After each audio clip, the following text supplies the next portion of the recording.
Before I get into my video, I just want to say rest in peace to the 5 police officers and also to the other 9 people, the 7 police officers and 2 civilians. Please get well soon. What did you see? What happened? Police got shot. There's a cop. I was walking.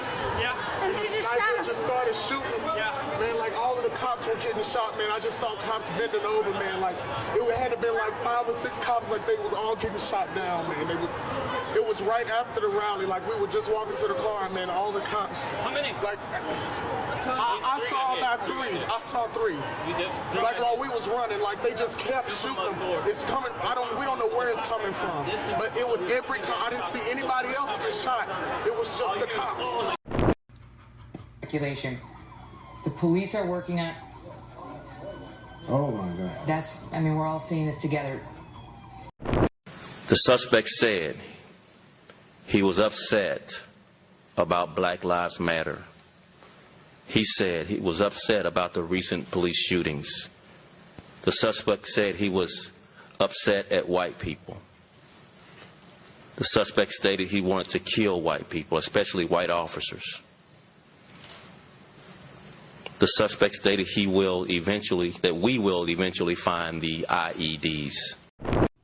So on Thursday, July 7th, 2016, you had the deadliest day for law enforcement since 9/11. This event was a mass shooting in Dallas, Texas, and you had a total of 14 people shot. That is 5 officers that were killed on the scene, 7 officers that were just shot and did not die, and you also had 2 civilians who were shot but did not die. Now, the shooter was a man named Micah Xavier Johnson, a 25-year-old Army veteran who most recently worked for, I think, like a mental health type of company. But he was 25 years old. He was in the Army. I think he was a reservist for 6 years.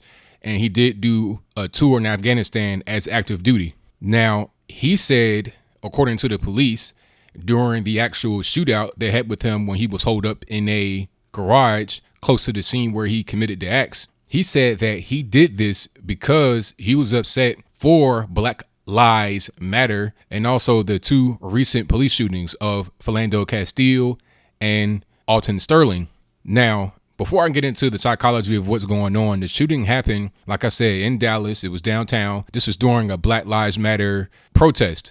Now, from all accounts, from the police and from the protest goers, everything was peaceful. The police were getting along with the people. Everything was all good until closer to the end of the actual protest at about 9 p.m.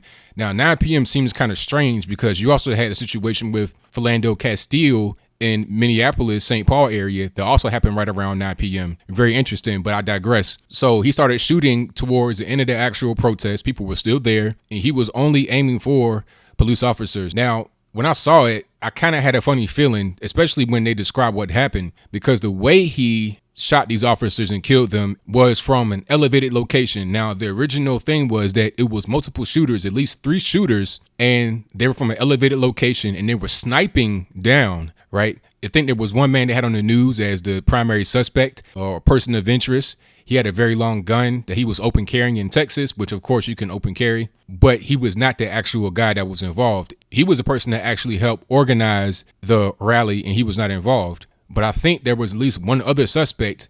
I'm not really sure. That's kind of a strange thing I'll get to a little bit later. But it went from 3 suspects to just one person. Now, this one person had military training, of course, and he had body armor on. He had a long gun, and he also had a handgun. And he was shooting from an elevated place down to where the crowd was. And there was also one police officer that got shot close range. Now, I'm not quite sure if this man, Micah Johnson, was the person that shot that person close range and then he went up to a higher elevation. I don't really know what happened. Personally, I think there's something else going on. I think that there's somebody that is missing, someone who we don't see, but I'm gonna just deal with what we have right here. The police corner him in the garage. They're trying to negotiate with him. During the negotiation, he says that he just wanted to kill whites. He wanted to hurt more police officers. He was upset about Black Lives Matter, etc. To touch briefly on the whole psychology of it, this is kind of the same thing that happens with guys when they go to jail and then they find Prislam, that's prison Islam. You know, a guy finds you, take a liking to you, then you guys get talking about the Quran and the Hadith, and then you start eating certain foods, you start praying, you become radicalized. You grow your beard, you change your name, you go in, Kevin Johnson, you come out Kareem Akbar. That's how it happens. It's the same thing with becoming a Black Lives Matter lemming. You know, you might go to a meeting, you might see stuff on TV, and then they meet some of these pro-black guys that you see all on YouTube. They start talking to you. They say, hey, you know, you're in a bad position. You fell out with the military because you're black, and then they don't want to see you rise. They're hating on you because you're melanated. You're a melanated king. You're all these different things. White supremacy is the devil. White, pink, blue-eyed devil. They burn in hell. Their skin burns like vampires. That is a kind of garbage that they feed you. So then it fuels hate. And then whatever you have going on in your life that's not going right, you're able to blame on whites rather than your own shortcomings. Right now, I'm not saying I'm excusing what he did at all. I'm just saying this is the reason why he may be a Black Lives Matter lemming. Now, back to the garage. They said he was singing. I don't know what he was singing. I definitely would be interested to see or to hear what song he was singing, because it could be one of these battle cry songs like from Janelle Monáe, that Hell You Talking About.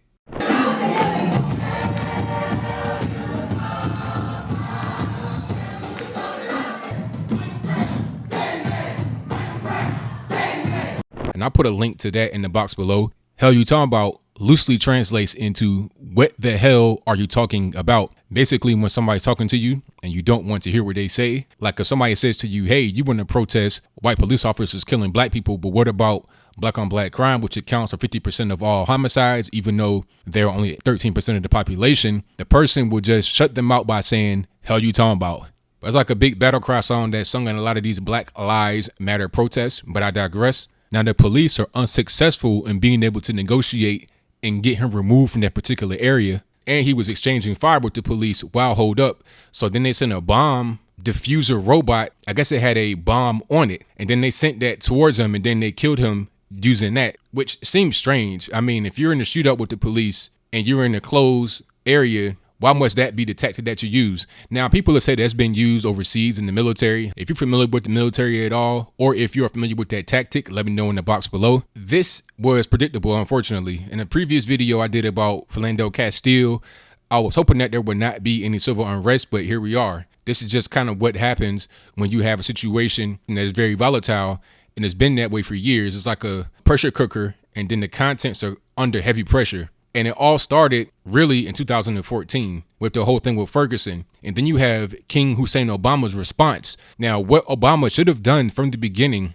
not just in 2014 with Ferguson, but also from very early on with Skip Gates, one of these intellectuals who was actually arrested outside of his own home because people thought that he was breaking into his house, but he actually did not have his keys or something. I forgot what happened. So his neighbors actually called the police on him, and then the police had kind of came up on him and were questioning him. I'm not sure if he got arrested or whatever, but it was a whole big kerfuffle. And then Obama came out with kind of like a anti-cop kind of rhetoric. It was not direct, of course. It was kind of a veiled thing, but it got the point across that the police were in the wrong to a certain extent because of Skip Gates being black. So this has been a consistent pattern with Obama throughout the years. And then it got ratcheted up in 2014 with Ferguson. And then in every other incident, it seems like he takes the side of the race baiting. He takes his side away from all Americans being unified. And then what you had before this incident in Dallas was him in Poland. He was in Warsaw for some reason. I'm not quite sure if it's an energy conference or what, but he was in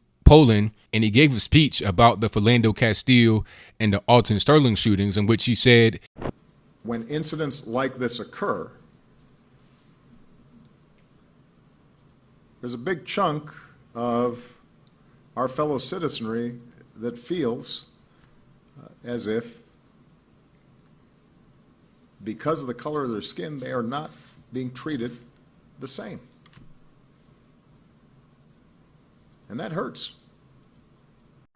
The speech, it was really just him admonishing white police officers and taking the side of the blacks, regardless of what it is. Now, my thing is this: if you're the president of the United States of America, I think you have a responsibility to make sure that everyone is represented fairly. You can't throw the police under the bus because of your personal feelings about how they may or may not treat black folks. And what he said was incorrect anyway, because it's not about being black or white when you're talking about police. It's about, in that situation, what do you do, right? And you got to take time to investigate what's going on. You can't just say, well, because this person was black, then they were treated unfairly. It's just pandering to certain people. It's pandering to certain groups. It's pandering to maybe his own emotion, or maybe there's something a little bit more sinister afoot, but I'll get to that a little bit later. So after his speech, or shortly before, or right around the same time of his speech in Warsaw, Poland, then you had the governor of Minnesota. His name is Mark Dayton. Now, Mark Dayton decided he wanted to take the whole Black Lives Matter thing straight to the top. Would this have happened if those passengers, the driver and the passenger, were white? I don't think it would have. So now you're throwing the police under the bus if you're the governor. So you add that up, you add Mark Dayton talking about basically taking the Black Lives Matter approach. You got Obama doing the same thing. You got 2 incidents happen back to back within about 24 hours. You have the undertone of racial tension, which has been stoked for years by President Barack Hussein Obama, our dear leader. And you have these groups that have been co-signed by Mr. Barack Hussein Obama, terrorist groups like Black Lives Matter, who have been brought to the White House.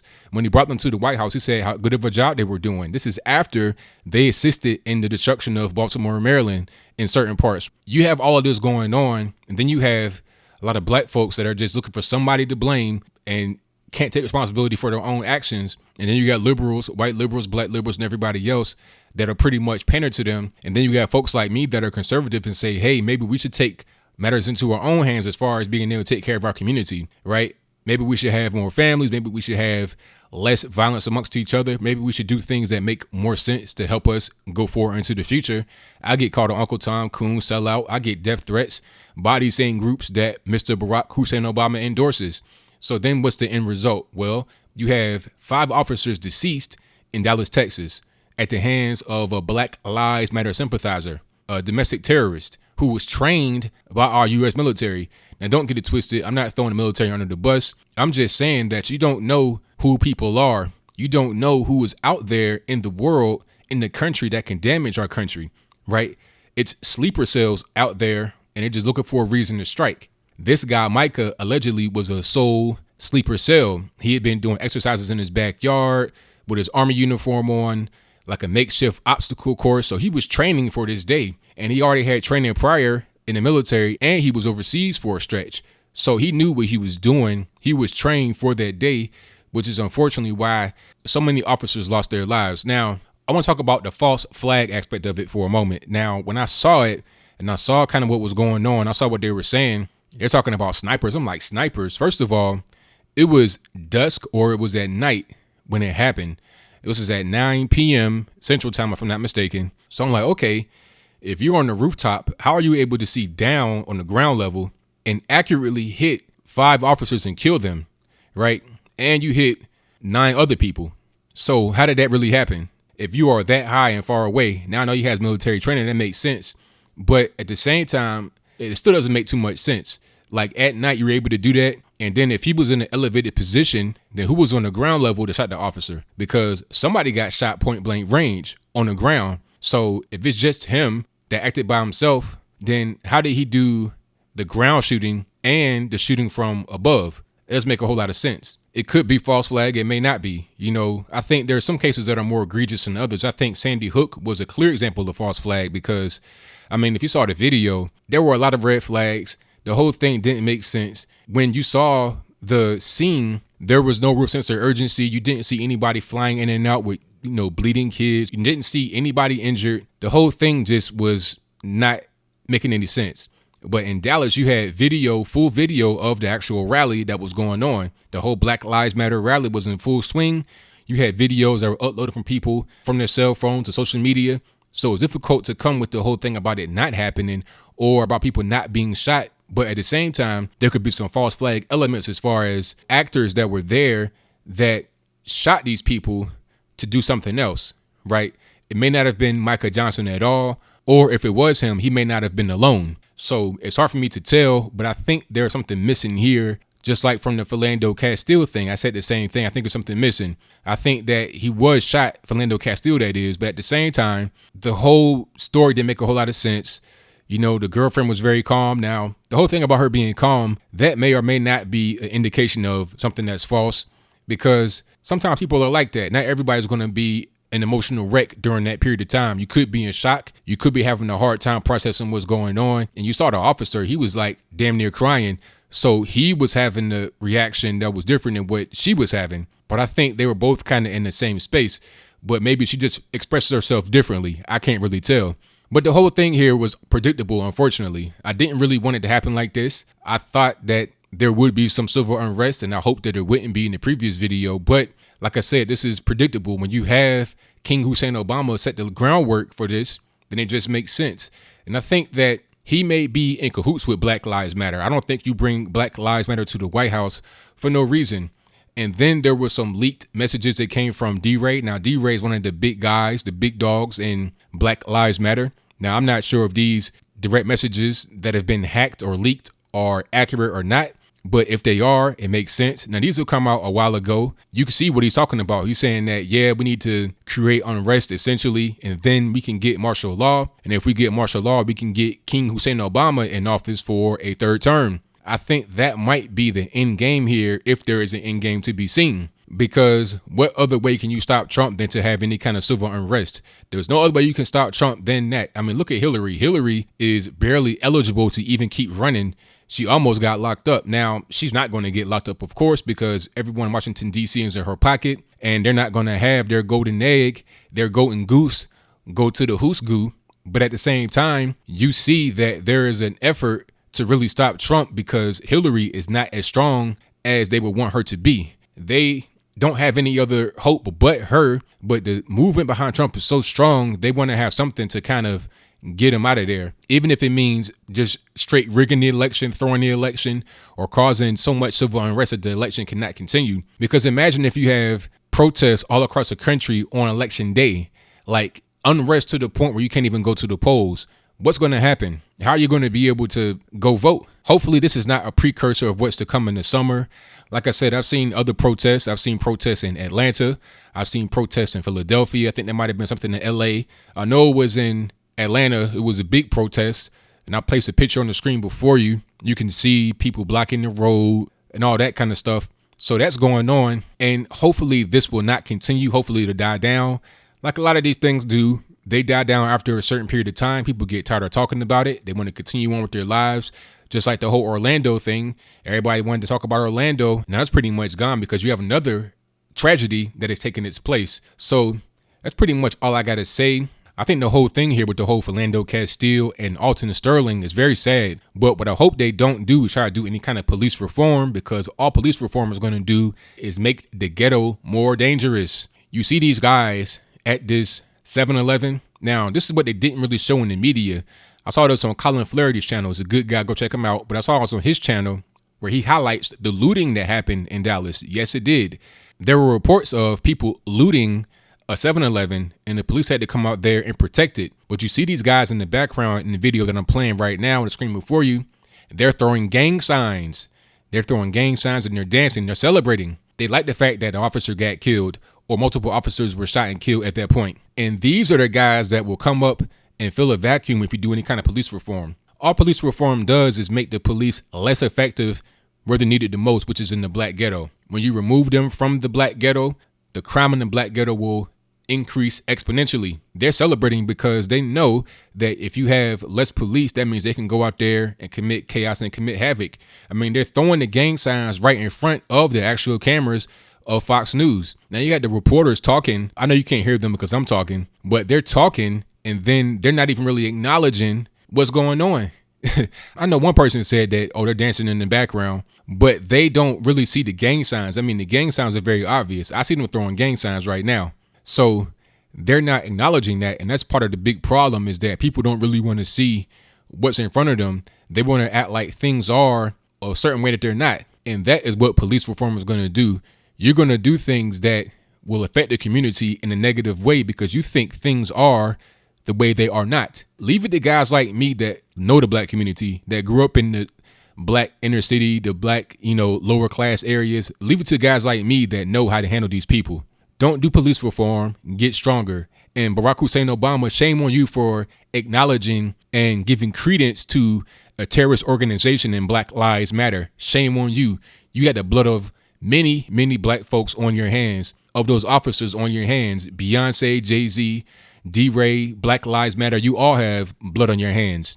That's all I got. So what do you think? Do you think that this is a big psyop, that all of this is going on to just create martial law or to create civil unrest for some other reason? Do you think that what I said is accurate? Would you add anything? Do you think what I said is incorrect? Do you have any kind of suggestions for corrections? Whatever your thoughts, comments, concerns, theories are, let me know in the comments below. That's all I got to say for this video. If you like what you heard, please comment, rate, share, and subscribe. Peace.